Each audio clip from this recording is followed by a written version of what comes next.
There's obviously a lot to talk about with the U.S. men's national team. So here we are. It's a full on vibe because on this side of the experience, you get to have a fresher perspective. I was talking to, my mother-in-law the other day, and I was basically telling her one of the best things about being retired is that you're completely off the emotional roller coaster, but I still give credence and I'll never forget what that's like. But I think it's interesting because the perspective is so important. And I often say you have to keep the main thing. And first, to put a bow on your wonderful point, it is an amazing time of year. We haven't even talked about the transfers. We could go deep in Club World Cup. We could go deep in Gold Cup. We're certainly going to talk USMNT. We could talk about women's national team playing all these friendlies in June, NWSL, MLS. This is an amazing time of year. But it really does remind me this that is New Ground with Allen Hopkins Jr. and Jalil Anibaba. Of course. And, so many different feelings when I think about the U.S. men's national team. And my experience is unique. I know it's one of one. I was there for over 60 matches with the U.S. men's national team, including the 2013 season, which was amazing. Still a record 12 straight victories in that campaign.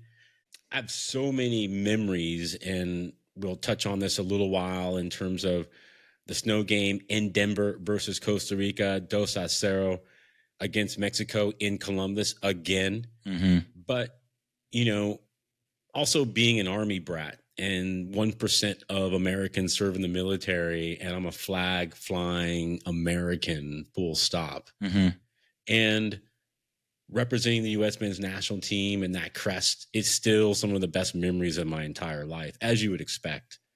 So when I see what's happening to the team right now, it just makes me, in a couple of different ways, think, are we asking the right questions? Are we managing our own expectations the right way? Is our formula correct? And I agree with the sentiment out there that everyone's at fault. I'm that person. I will raise my hand. This is a team. We go together, right?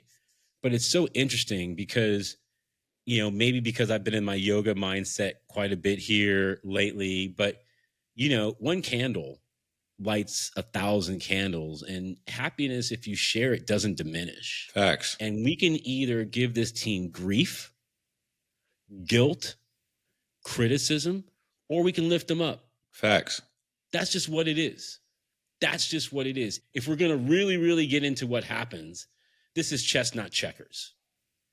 You need to bring an elevated mindset. You need to stay in the solution and not the problem. It's so easy to talk about what we don't have. But one of the things I appreciate about you, Jalil, you said this from the jump on the show, but in every conversation, when this is a topic, you'll never forget what it's like to play. Nah, never. And I think that's just so important. So, I want you to respond to that. But first, hey, men's national team, big game, big opponent in your hood. How was that experience like? Give us a quick vibe check, because before we get into what transpired on the field, it had to be a lot of fun for you in the variety of roles and hats that you wear, but really in your town, in your hood, to have the national team there. Yeah, it's a vibe, man. It really is a vibe, because where the national team goes, a lot of, some of my closest homies travel alongside with the national team, whether it's, national team's legends like DeMarcus Beasley, who's now pitch side covering the game, whether it's the homie Gooch, who's in the suite, making sure that everything is taken care of, hovering over and watching, making sure the experience is good for all of the, the bougiest of the bougiest, but also to the alumni, and just making sure that overall the national team, the entirety of the experience is going well, whether it's linking with Mo Adu, who's back in Nashville doing an appearance, whether it's the family and Dax McCarty being back in Nashville in Geodis Park, where he fortified his folklore of a story as a legend, coming back to Nashville and just being around, whether it's being with, my pseudo, career uncle and Rich Moskin being back, Yes. making sure we're all straight and watching the game, whether it's being with my lady and mixing all of that looked great together.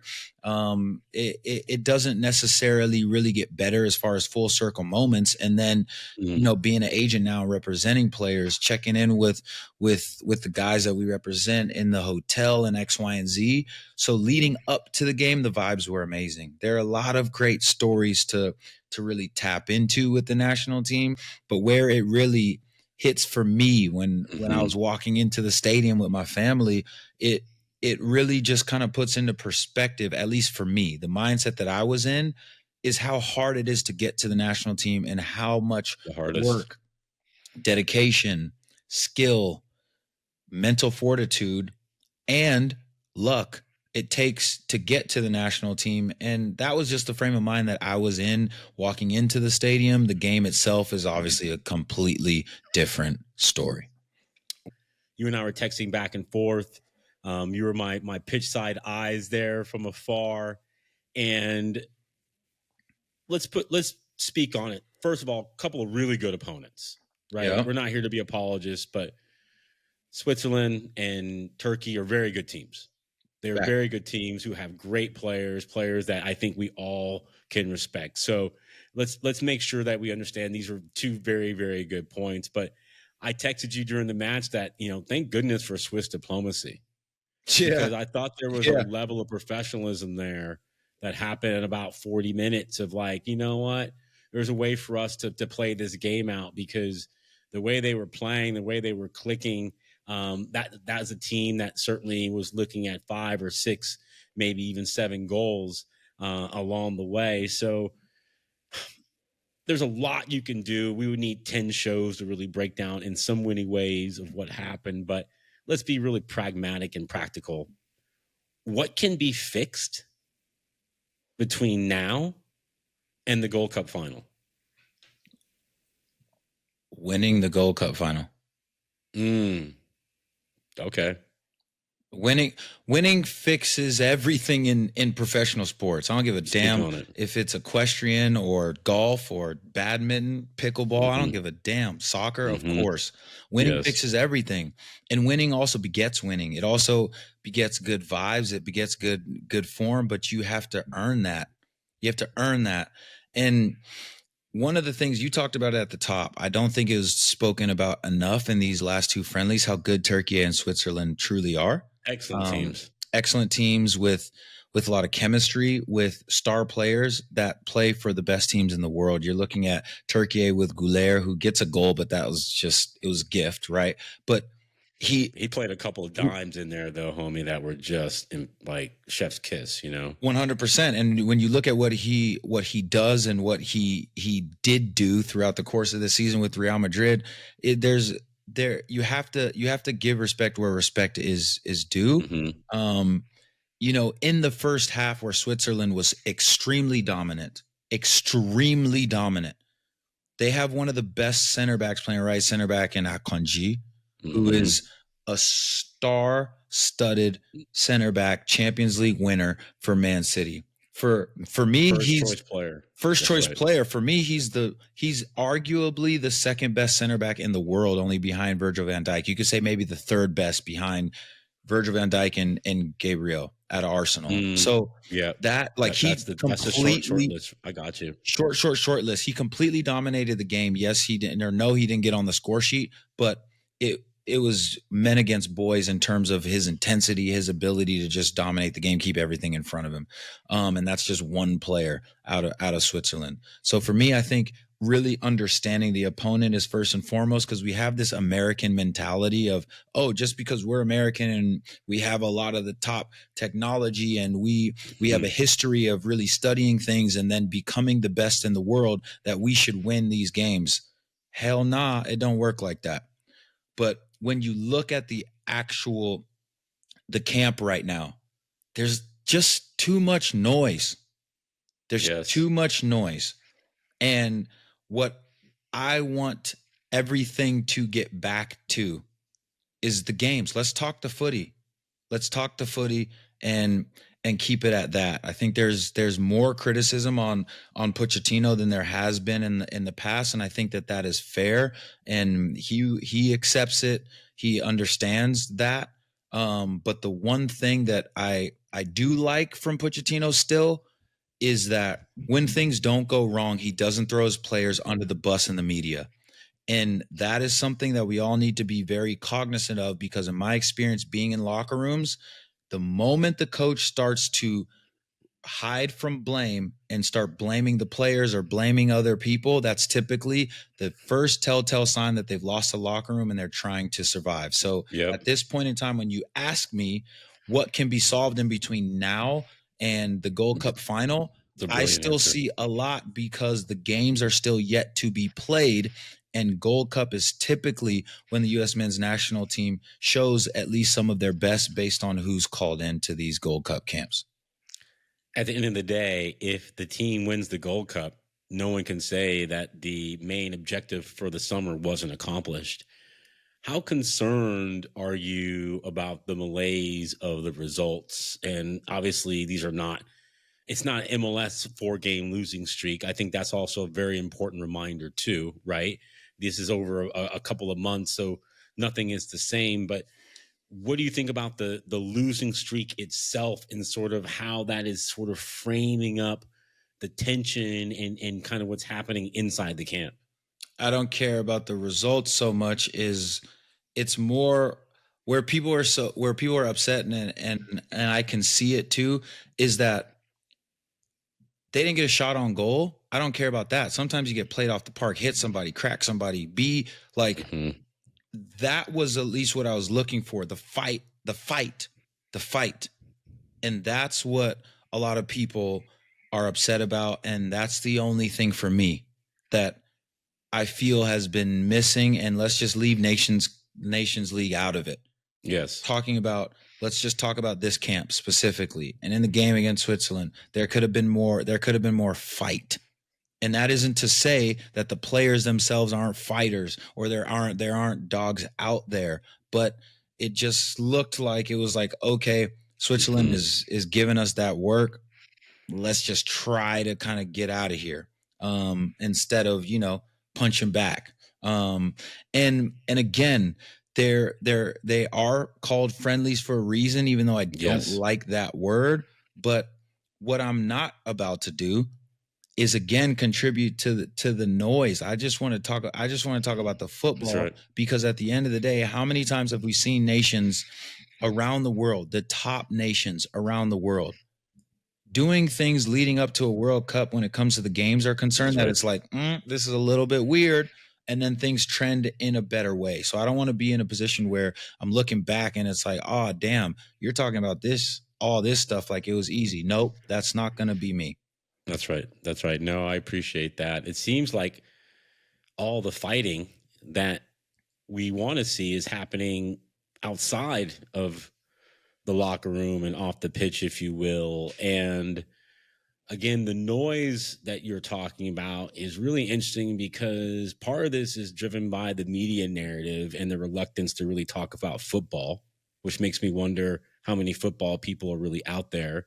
Let's talk about what we need to be doing in 2025 to get ready for 2026 from a real way, not from a veneer fake way. And I'm just really over all of this gotcha. He said this, they like this, they hearted this, all these things that are playing out. And it's just not lost on me that, I wish we had more Tyrese Halliburtons.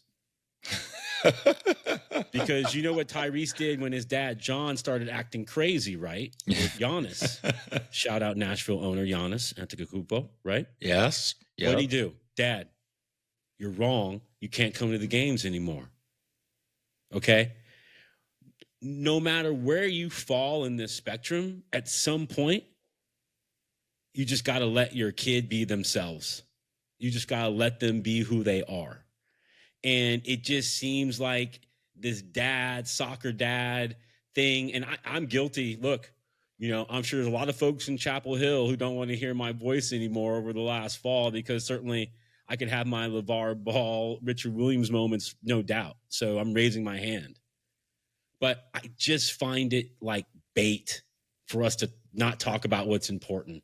Who cares if Christian Pulisic's dad, Mark, says something and ChatGPT's an answer back at Landon? What I think is actually very more interesting is sort of how the old tribal part of the U.S. soccer sort of player sort of infrastructure is really highlighted right now. I think it's very easy to see whom's siding with Landon and who's decided not to in terms of criticism. Although I think, and this is the part, Jalil, that kills me, everything can be true all at once. That's facts. I mean, this is the part that drives me crazy. Did Christian need a break? Yes. Should he have been in Gold Cup? Yes. What are we doing? Mm-hmm. Like, this is the real what are we doing? This is $1 billion industry that still doesn't find the humility to find the sophistication it needs to get to where it wants to go. It's tiresome, and I share your sentiment too, is kind of just starting to get over it if we're not going to talk about what's real. To be fair, noise is noise. I don't it's to me I will never forget. I will never in my life forget what it is like to be talked about publicly, to have, you know, a whole entire media engine that is designed to talk about your livelihood. And is there a moment you think of, or more of a feeling you arrived at? No, not a specific moment. The media was never like, you know, I didn't have like no toxic relationship with the media or whatever have you. Yeah, of course. Like, I'm just saying, I'll never forget what that experience is. Yes. And what I not even a negative one, but just the experience itself. Yeah, because it's vulnerable. But most importantly, the one thing that I have learned in being in locker rooms is that nobody knows what's going on in the locker room unless you're in that joint. And then even when you're in that joint, you don't even know all of the situations that are actually brewing. Facts. So for me, I'm not what I've always hated is when people that have played and they know what that experience is like, then they get a microphone and they start acting like they don't know what it's like. We've all had to make decisions in our lives and in our careers or whatever have you, that the reason as to why that we give publicly is only maybe 5% of the actual story or whatever have you. It's no one's business anyway. Not that it's no one's business, because as public figures or whatever have you, people are going to want to know. People are going to want whatever they are bringing to that endeavor of entertainment to be that's fair. fulfilled. You do have to answer to them. Doesn't mean you have to tell them what's actually going on. That's fair. Correct. So what bothers me about all of this stuff is that, okay, what I find funny and even ironic about Christian Pulisic's dad's comment and his response to Landon is that, like, okay, well, what are you going to do when the tables are turned and you need an interview from Christian? What you going to do in that situation? Right. Everybody knows that he's going to play in the World Cup, God willing, if he's healthy. Yes. And we all want him to be healthy. Yes, he's on the team sheet. We need him. No one's disputing this. So, but all of this noise has taken away from the fact that, you know, you have players that have earned their right to be there, right? There are other players that showed up to camp and they had to bow out. We're not talking about the fact that Zach Steffen worked his ass off to become or get back into the space where we could be talking about him as the number one goalkeeper of the U.S. men's national team again. Yes. Then he has to bow out of camp for knee surgery. We're not talking about that because of drama. No, that doesn't make sense. There have been players that have high ranking either dads or family members or uncles or whatever have you in this U.S. men's national team situation setup, the MLS setup or whatever have you, and that have had it easier than other people situationally to get to certain ranks. And harder sometimes too, ironically. And harder sometimes too. But we're not talking about Sebastian Berhalter because I know firsthand that he earned his way onto the national team. But we're not talking about that. We're not highlighting what it looks like when you go through the proper steps, even when people may be calling you a nepotism baby or a kid, but you don't roll that way and your family don't roll that way. But we aren't talking about those things. We're talking about drama. Doesn't make any sense to me. That's right. And it's not accurate too, because let me tell you something, I thought I had earlier, and I appreciate this. You know, Bruce and Kenny Arena is a great person, right? Michael and Bob Bradley. You know, there are people like I just feel like that's what happens when you get that mixture, when you get that feeling and you have what it is. I mean, Jurgen and Jonathan Klinsmann, like, I don't understand how we can't just give Greg and Sebastian a lot of credit, because, you know, people see his name and already going to look the other way. But I'm happy for that family. He's done very well. He had a good run out in his debut, but it just, you know, you think the Maldinis, you think Cesare and Paulo, or the Schmeichels, Peter and Casper, or about Lillian and Marcus Thurams. The Thurams. Johan and Jordy Cruyff, Frank and Frank Jr. Lampard, Patrick and Justin Kluivert, George and Tim Whaley. Like, are their dads acting like that? Like, I just don't understand why, as an enterprise of American soccer, we can say this is the standard, this is what it is, and then everything else we just tune out. But we're creatures of noise, and right now what this national team needs is a great result against TNT to open their Gold Cup in San Jose. That's just the reality of it, and you couldn't have been more on point. And why you're the best in the business when you say winning, because that's the reality of it, because that's still what's in front of this team for sure. They got some work to do, but that's what's in front of this team, no doubt.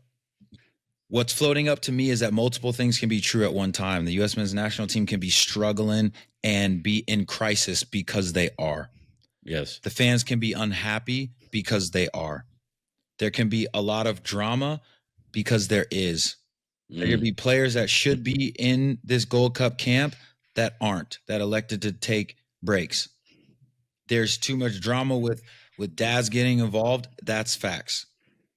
But at the same time, what I'm always going to do is I'm going to go about this media stuff where what I say, how I fix my face, I can look at all my boys that are either still playing, that are coaches, that are GMs or whatever have you, that are putting their level best forward. If I get a vibe where you're cheating, you're scheming, all right, you get inflamed.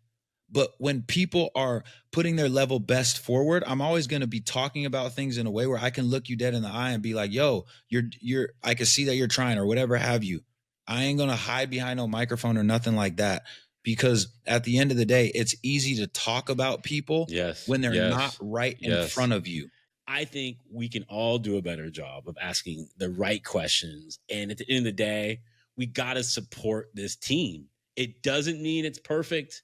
I'm not sure if they're expecting us to wield out a team of the best 11 in South America and CONMEBOL and in UEFA. I don't know, but this is your team. This is your pool. And I know that every one of those players care about putting on that kit in training, in the hotel, on the bus. And let's not forget the humanity that's always underlying all these storylines for sure. So definitely, look, great to have something to be talking about, but you know what? The matches are starting up as well, fast and furious, and it's a heavy calendar. So it's going to be exciting summer as well. If you look at the totality of these two matches, what are a couple of things that you did like? Because sometimes when you go to a restaurant, it could be a bad meal, but it's not always all bad. Is there one or two things you thought, or a couple of players you thought, okay, maybe a little bit more of that? Or, you know, as much as people probably feel players have played themselves out of the team, maybe there are a couple players you thought, you know what, on a better day against a different opponent, this might have worked out. The Switzerland match, no. That game is done and dusted. There's no, like, there's no silver lining there as far as the performance. Yeah. None of the players are going to argue that either. That's one of those where you just know is that it was bad. It's just very Yeah. bad. Yeah. From the game against Turkey, yeah, that's a game where you can dissect it. You can look at the footy. The start was obviously positive. Jack McGlynn only scores bangers. Like if there's a tap in, he'll dribble out of the net, get back to the top of the box and hit a banger upper 90s. Like Hey, he was the guy in training. I remember when my little guys were young, and you'd be finishing like a finishing drill. You'd be like, okay, if someone does something crazy, everyone gets to do whatever, right? He's the type of kid I feel like he was always scoring a banger in training, getting them out of running or something, you know? straight up. There, yeah, Alex Freeman getting his debut against Turkey and playing solidly. I think he has an extreme upside, and he has the profile to be able to find his way into this World Cup squad. He's linked to European clubs. He's doing his thing at Orlando. Oscar Pareja thinks very highly of him. It's just a very good situation for him individually, and then collectively with Orlando, and seeing how he's able to take his confidence into his debut is something to behold. I'm happy for Matt Freese, because he gets the start and has a solid performance, and that's always what we see from Matt Freese, is to just be solid. And I think that I'll leave it at that. Not that there aren't other certain bright spots from the Turkey game. Again, that's when you can actually look at the footy and dissect it. You got to throw the Switzerland game out, and that's one where it's like properly on to the next. I don't know how they're going to actually analyze it in the film room, but it's on to the next. And then you have to learn there's levels to this. And Gold Cup is definitely a level where it's fair for us to expect them to get to at least the final. That is a very fair expectation. Well said. I'll say this in conclusion. Only the person who does the work does the learning. And Pochettino, coaches, managers always talk about the challenges of environment, and what a great case study in leadership. How he responds right now, how much is he himself, how much does he have a callus in terms of the cauldron of pressure this man was at Tottenham. And certainly I think has the pedigree and experience to handle these kind of moments, but it is a difficult moment. I think he's owned that. He's certainly not enjoying himself, that's for sure. Neither is everyone on the team. So we'll certainly see how that transpires and where that goes as well. Real quick, before we get into a great conversation on the other side of the break with Columbus Crew General Manager Issa Tall, one of the top dudes, is there a manager that you had when a result went as bad, who just came in the next day with the right mindset or threw away the film? Is there a moment or a manager you thought that was really good about how they managed their emotions in these kind of moments? Bruce. You didn't even hesitate. Bruce. Yeah. And is that because he's always Bruce, or how would you best describe that? It's hard. It can be hard to describe, but when you know, when you play for Bruce, you just get it. That's right. Bruce is like, put it like this. He's that dad, right? Where there's a lot of energy bouncing off the walls in the household. You got 4 or 5 teenagers living in the household. Three of them are girls. 2 of them are teenage boys, and then one teenage boy is a super studious. The other one is out here literally half getting or almost arrested and all this nonsense. Girls is and there's a whole bunch of different kind of profiles in the household and blah blah. But the